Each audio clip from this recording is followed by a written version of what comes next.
¿Eso no es justicia o es injusto? Yo te pregunto, la tierra siempre le perteneció a los grupos de poder. Está bien, yo estoy de acuerdo contigo. Lo que pasa es que lo que yo no estoy de acuerdo contigo es que de la manera como tú planteas va a funcionar. Así nunca ha funcionado. Mira, yo no estoy planteando lo que quiero. Yo estoy planteando lo que está haciendo el campo. Yo no estoy imponiendo. Tú eres el que... Entonces, ¿tú crees que de esa manera está funcionando? Mira, habla y luego... Pero así no podemos. Habla, luego te callas y yo hablo. Y luego cuando tú hablas yo me callo. Pero no podemos estar en ese plan. Mira, yo tengo un principio. Yo tengo un principio. Obviamente, que tú no lo compartes, está bien. Pero eso no quiere decir que yo imponga o tú impongas. No, ¿verdad? Bien. Entonces, yo parto de un principio, que es la colectividad. Yo parto de la colectividad. Y para que haya un debate, tiene que hacer lo contrario. ¿Verdad? Yo no estoy de acuerdo con el Estado. Yo estoy de acuerdo con el pueblo, porque una cosa es el pueblo y otra cosa es el Estado. El Estado nunca ha estado de acuerdo con el pueblo, y por lo tanto el pueblo no puede estar de acuerdo con el Estado. Y en la práctica, durante los 203 años, lo hemos visto. Entonces, en ese sentido, es que yo respaldo las luchas populares, respaldo al movimiento obrero, respaldo al movimiento campesino, respaldo al movimiento minero, etcétera, etcétera, por sus acciones. Pero no respaldo yo al Estado, porque el Estado durante los 200 años no ha desarrollado nada. Al contrario, ha impuesto un orden injusto a favor de una clase dominante. Por eso, compañeros, acá hablamos con propiedad. Y acá intervienen todos. El amigo, ustedes, pero allá no. Allá, a ver, pregunta, te agarran a golpes. Porque todo lo que dicen es pura mentira. Así para mí. Entonces, en esa medida, compañero, creo que ya... Sí, ya están. A 2 minutos nomás ya. Empezamos una transmisión acá de la Mata Lord Jaime, en su canal Debate y algo más. Bien, aló, 1, 2, 3. Bien. Entonces, lo que estamos viendo en el Perú y en el mundo entero es producto de la lucha de clases. Pero ¿quién instauró la lucha de clases? El pobre, fue el que le quitó al pobre, el que le quitó y usurpó la riqueza de la mayoría. Entonces, el motor de la historia es la lucha de clases. ¿Por qué? Porque quien la dividió fue una clase dominante en perjuicio de la mayoría para tomar el control de los medios de producción. Y la lucha de la mayoría se justifica, la toma de tierra se justifica, porque no está quitando, están recuperando lo que le quitó el vago, lo que le quitó el rico, el esclavista, luego el señor feudal y ahora el capitalista. Entonces, en ese sentido, en el mundo hay dos versiones. Uno, los que dicen que el capitalismo va a desarrollar el país, y otros dicen lo contrario, que es el socialismo el que va a desarrollar al país. Yo me pregunto, ¿cuántos años tiene el capitalismo en el globo? 203 años en el Perú y en el mundo. Y yo me pregunto, durante los 203 años en el Perú, ¿ha desarrollado alguna región el capitalismo? ¿Ha desarrollado alguna región ese Estado?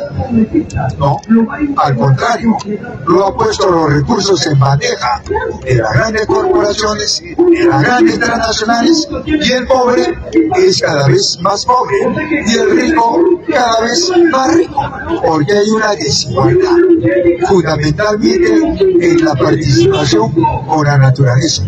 Eso es lo que ahora estamos viviendo. Y ahora está polarizado. Ahora, el pueblo dice, cada vez que participo a las elecciones, pierdo y pierdo 203 años. Y el rico gana y gana. ¿Por qué? Porque el proceso electoral lo maneja el jurado, lo maneja el Estado y el aparato militar. Entonces, hoy en día el pueblo dice, no, mejor yo mismo tomo mis recursos para poder desarrollarme. Y yo me pregunto, ¿habrá gente proba que pueda desarrollar su región, ¿habrá o no habrá? Sí. Hay en todas las regiones. Dime, ¿en qué región no hay abogados, técnicos, arquitectos? Dime, ¿en qué región no hay? En todas hay. Entonces, por eso es que están nombrando comités de desarrollo, proyectos de desarrollo. ¿Y quién se opone? ¿Quién crees que se opone? El Estado, el gabinete, la Fuerza Armada y el capitalismo. ¿Por qué? Porque los grupos de poder, como Romero, Grani Montero, Buenaventura, etc., ¿qué dicen? Dicen: yo no voy a permitir que Mamani desarrolle la micro, la mediana, la gran industria y que haga competencia. Porque donde hay competitividad, los costos caen o se elevan. Caen. El capitalismo norteamericano dice: yo no voy a permitir que un país del tercer mundo o el Perú se industrialice. ¿Por qué? Porque ya no voy a poder saquear la materia prima en contubernio con el Estado. Entonces no voy a dejar que ese país se industrialice.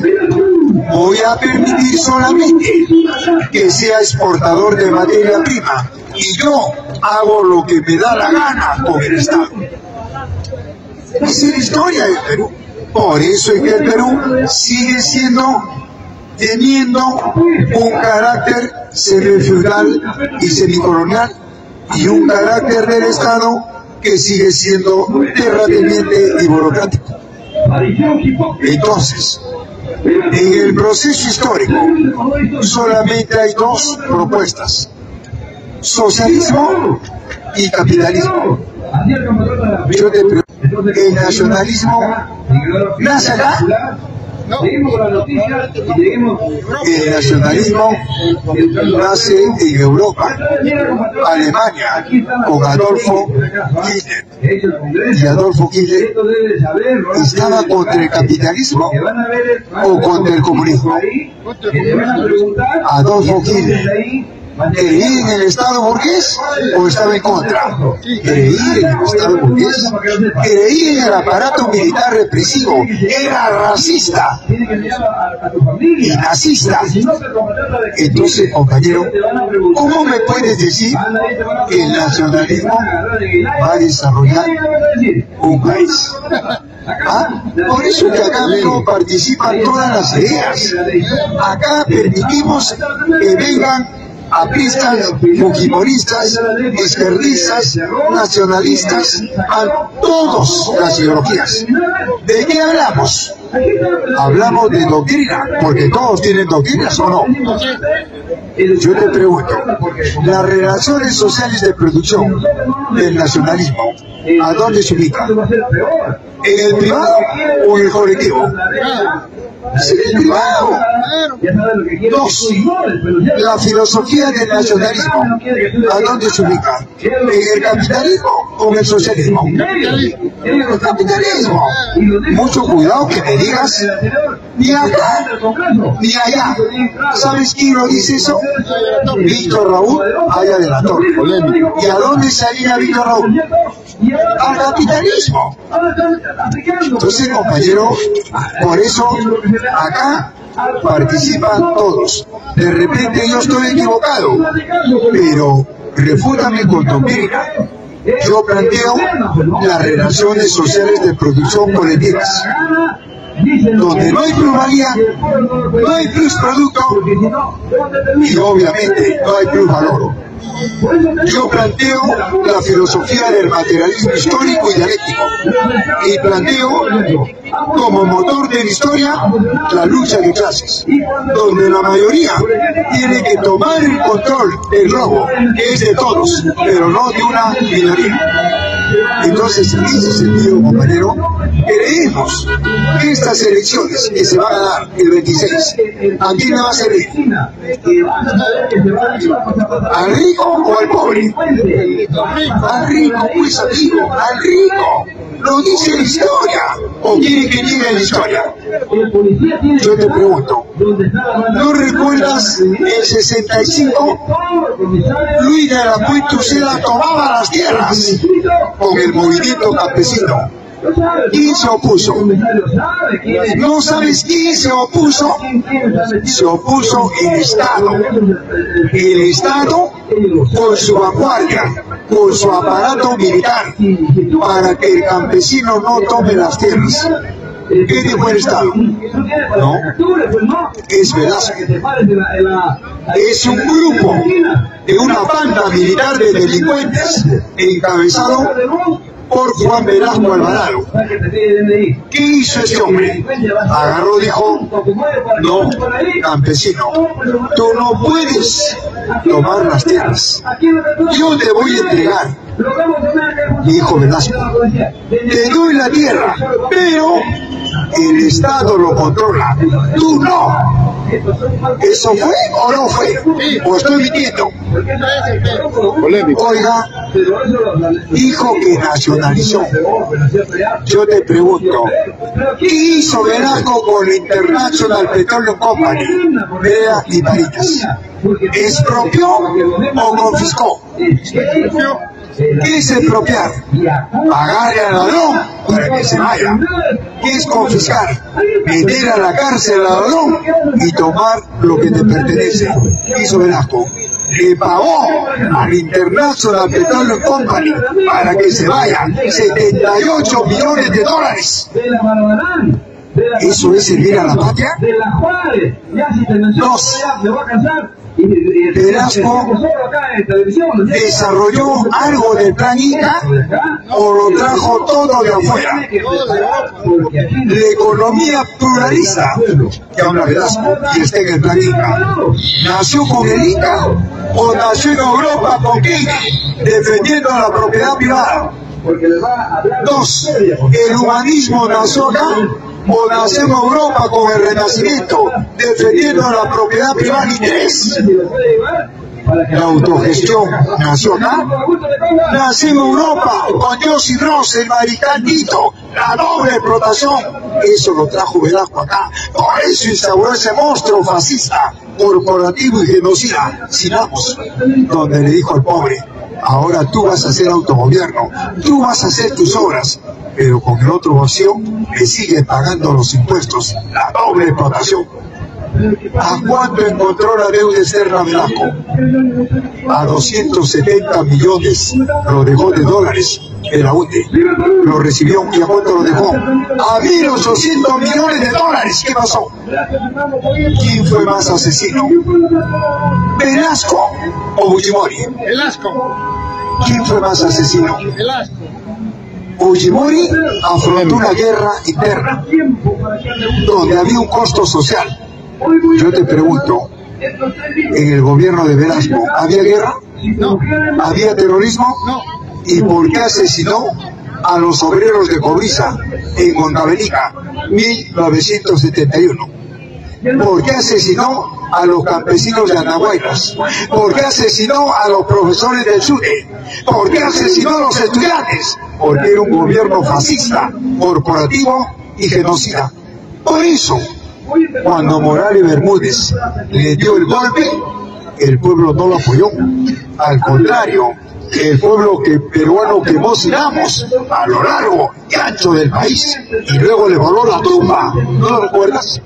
Eso es porque el aparato militar es un instrumento de la clase dominante. ¿Quién lo sacó de Pedro Castillo? El Gachaca. El soldado, por orden Eso es pues, y lo colocó Dina. Y el aparato militar, ¿verdad? Lo que, a ver, amigo. Dale la palabra, amigo. Sí, ahorita hablaré, amigo. Mira, empieza la polémica. El presidente entrando en la noche de Cervacea, donde sale una mano del cuello. ¿Cómo que ahora?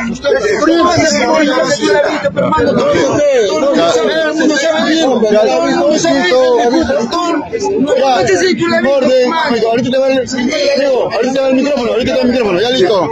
Ya, Jaime, sigue. Mire, Jaime, dale el micrófono, tío. Dale el micrófono. amigo. Dale. Sí, pero hay que guardar la calma. Ahorita termino y va a hablar el amigo. Entonces, estamos viendo de que el nacionalismo es un brazo del capitalismo. Y si tú crees que te estoy engañando, acá hay gente más leída que yo y podemos intercambiar ideas, pero eso no es pelear. Yo te doy cifras, yo te doy autores, fuentes. Yo no miento. Bien. El amigo dice,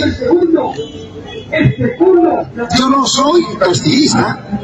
Lo que yo estoy haciendo es que el Estado no hace prevalecer su constitución. Yo no estoy de acuerdo con el Estado, pero el Estado no respeta su carta magna. Y Castillo es un hombre que cree en el Estado. Castillo no es socialista ni comunista, amigo. Castillo es un hombre que cree en el Estado, que ha participado en el Estado. Entonces, yo pregunto, amigo, ¿qué planteó Pedro Castillo Terrones ideológicamente y políticamente para entrar a un intercambio de ideas? Castillo no planteó nada. Castillo no planteó nada. Ahora, pégate el micro. Mira, Castillo no planteó nada. Todo fue Cerrón. Es más, Castillo llegó al poder, ¿sabes por qué? Porque cuando lo vetan a Cerrón. Ahí está, acércate. Cuando lo vetan a Cerrón, entonces Cerrón una estrategia. Ahora quién me representa. Y solo pensando, porque tú sabes esa verdad, solo pensando en pasar la valla, a ver si me estoy tomando congresista. Así pues, no es que Castillo es el hombre inteligente, es el líder. Cerrón planteó todo. Y lo que yo te refuto es que tú dices que Castillo es honesto. Castillo no es honesto, pues. El amigo no puede rebatir ni ideológica ni políticamente. Mire, yo no me voy a rebatir a lo que digo yo. Patricia Benavides es la que dice, y Patricia Benavides no es comunista, no es socialista. Patricia Benavides dice al juez, cuando el juez le dijo, Patricia acusa a Castillo, acúsalo de una vez y yo en un segundo lo meto a prisión efectiva. ¿Qué dijo Patricia? Patricia dijo, señor, me engañó Carolín López, señor juez, me engañó Samir, me engañó Mariano González, me engañó Pacheco y por último me engañó el español. No tengo pruebas.